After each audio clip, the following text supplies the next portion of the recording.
चलिए 8.2 का तीसरा सवाल है।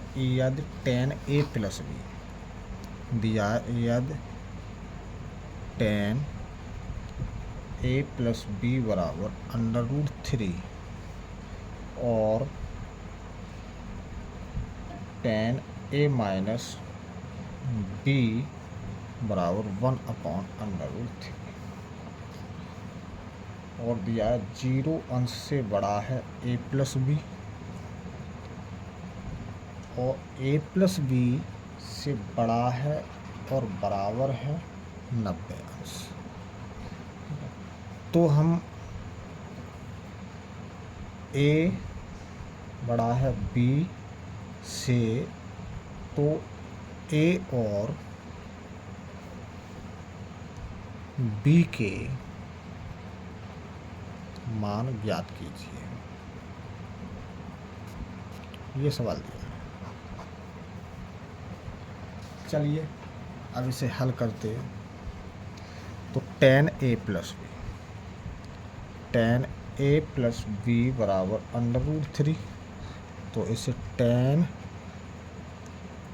a प्लस बी बराबर, ये tan 60 का मान हो जाएगा, क्योंकि tan में √3 जो मान आता है वो tan 60 में आता है। tan से tan कैंसिल, बचा हमारा क्या, a प्लस बी बराबर 60, समीकरण नंबर ए। इसी तरीक़ा से हम दूसरा समीकरण कर लेते हैं कि tan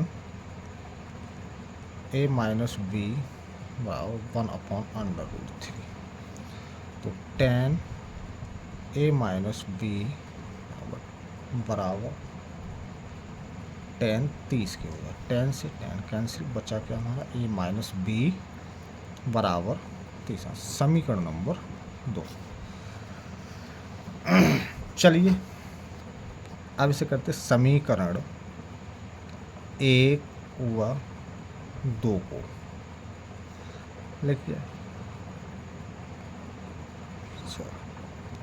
a प्लस बी बराबर 60 अंश और a माइनस बी बराबर 30 अंश, घटाने पर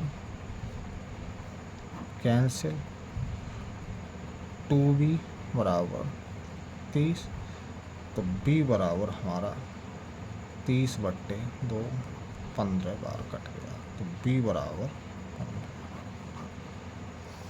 b का मान समीकरण 1 में रखने पर, तो a प्लस बी बराबर 60, समीकरण नंबर 1 ये दिया ही गया, तो b की जगह पे रख दो, a का मान निकल आएगा, प्लस 15 बराबर 60, 15 का पक्षांतर कर दो, तो a बराबर 60 माइनस 15, तो a बराबर 45।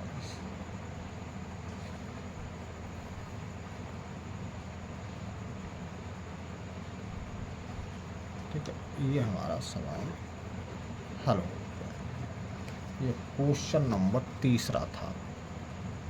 प्रश्न नंबर 3, प्रश्नावली 8.2 का।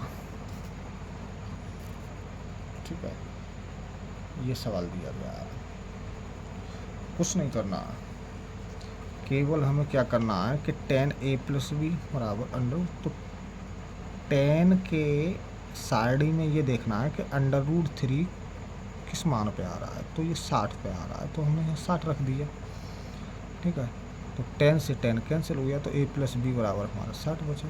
इसी तरीक़ा से tan a माइनस बी 1/√3, तो ये tan की साइड में ये tan 30 की जगह पे आ रहा है। ठीक है, तो हमने tan 30 रख दिया, tan से tan कैंसिल, ये चीज़ हो गई। ठीक है, अब हमने ये समीकरण हमारे जो बन गए, तो समीकरण 1 व 2 को हल करने पर हमने वो समीकरण लिख लिए, a प्लस बी बराबर 60 अंश और a माइनस बी बराबर 30 अंश, घटाने पर हमने इसको कर दिया ऋण और ऋण क्या हो जाएगा, धन। तो प्लस का और माइनस का कैंसिल हो गया, प्लस प्लस के दोनों जुड़ गए। ठीक है, ये हमारा प्लस का बड़ा है और माइनस का छूटा तो प्लस में से माइनस घटा दिया, 60 में से 30 गए, 30 बचे। बी का हमने बी बराबर 30/2 कर दिया हमने, 2 से हमने 15 बार काट दिया 30 को, तो बी का मान हमारा 15 निकला। बी का मान समीकरण 1 में रख दिया, तो हमने 15 को इधर पक्षांतर कर दिया, तो इधर प्लस के हैं तो ये माइनस के हो जाएंगे, तो 60 में से 15 घटाएंगे तो हमारा 45 हो जाएगा। यही सवाल था। इस सवाल को जो है बढ़िया तरीक़ा से तैयार करना है, ये अक्सर कर पेपर में आ ही जाता है।